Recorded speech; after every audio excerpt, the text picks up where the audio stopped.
ঢাকুরিয়া থেকে আমাদের অপর প্রতিনিধি দীপক ঘোষ রয়েছে সরাসরি। দীপক, দেখো ঢাকুরিয়া বাস স্ট্যান্ডে যে জমায়েতটা হয়েছে, টিচার্স ফর আরজি কর এই নাম দিয়ে তারা জমায়েত করেছেন। তারা বলছেন যে গোটা রাজ্য জুড়েই তারা ঘুরে ঘুরে এই প্রোগ্রামটা করছেন, এই বিক্ষোভ কর্মসূচিটা হাতে নিয়েছেন তারা।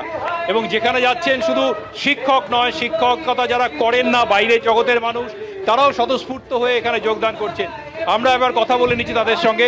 আপনাদের কতদিন ধরে টানা চালিয়ে যাচ্ছেন এই আন্দোলন? একদম আমরা 24 তারিখ থেকে 24শে আগস্ট থেকে কন্টিনিউয়াস প্রতিদিন কোনো না কোনো রাজ্যে বিভিন্ন জেলায় আমরা এই আন্দোলন চালিয়ে যাচ্ছি সর্বস্তরে। এবং টিচার্স ফর আরজি করের তরফ থেকে একদম প্রাইমারি থেকে শুরু করে ইউনিভার্সিটির সমস্ত শিক্ষকরা একদম ফুল কদমে তাদের বিভিন্ন স্তরে কাজ করে যাচ্ছে এবং সাধারণ মানুষদেরও তাদের মধ্যে তারা আহ্বান জানাচ্ছে। আপনারা কি কোনো জেলাতে গিয়েছিলেন প্রোগ্রাম করতে? আমরা পার্টিকুলারলি হয়তো যাইনি, কিন্তু জেলা জেলা কর্মসূচি হচ্ছে। এই বিক্ষোভ কর্মসূচিটা জেলাতে হচ্ছে? হ্যাঁ বলুন। জেলাতেও হচ্ছে? জেলা জেলা গ্রামে গঞ্জলে অঞ্চল যেখানে মানুষ আছে সেখানে সব জায়গাতে, গ্রামে গঞ্জে সব জায়গাতেই আন্দোলন সারা পাচ্ছেন ওই জায়গাগুলো? প্রত্যেকটা জায়গাতেই সারা পাচ্ছি আমরা, স্কুলগুলোতে সারা পাচ্ছি। আমাদের যে গ্রামে যে স্কুলগুলো আছে, জেলায় যে স্কুলগুলো আছে, মেয়েদের স্কুল, ছেলেদের স্কুল, সব স্কুল থেকে আমরা তারা শিক্ষারা বেরোচ্ছে। এত কিছুর পরেও তারা বেরোচ্ছে, পোস্টার বানিয়ে তারা রাস্তায় নামছে, প্রতিদিন তারা বেরোচ্ছে। এখানে দেখতে পাচ্ছি যারা টিচার নন তারাও এসে সামিল হয়েছেন। এটাই তো আমাদের কাজ। শিক্ষকরা সবসময় স্বাধীনতা আন্দোলনে দেখেছি, নবজাগরণের সময় দেখেছি অগ্রণী ভূমিকা পালন করেন। শিক্ষকরা হচ্ছে জাতির মেরুদণ্ড, ফলে তারাই আহ্বান দিচ্ছে এবং সর্বস্তরের মানুষ সমবেত হচ্ছে।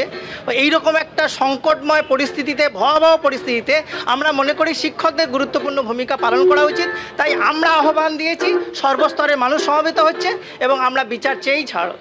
একটা খুব বিষয় খুব তাৎপর্যপূর্ণ লাগছে, সেটা হচ্ছে যে বাঙালি যেই জন্য পরিচিত যে তার শিল্পকলা, কৃষ্টি, মেধা, মননশীলতা, সংবেদনশীলতা, এগুলোই আন্দোলনের মধ্যেও যেন উঠে আসছে কোথাও।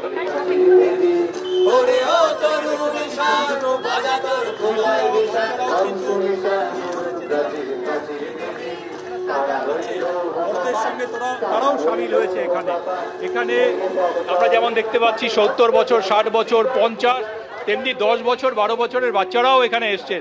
তারা বলছেন যে বাচ্চাদের ভবিষ্যৎ সুরক্ষার প্রশ্নটাও সামনে আসছে বড় হয়ে, সুতরাং বাচ্চাদের বাইরে রেখে তারা কিছু ভাবছেন না।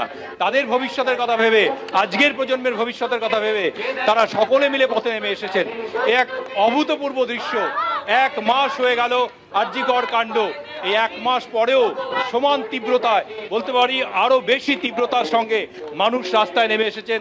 তার শিল্প, কলা, সংস্কৃতি, মেধা। একেবারে দীপক, ছবি বলে দিচ্ছে রাত বাড়ছে, রাত দখলের যে দাবি সেই দাবি আরো জোরালো হচ্ছে।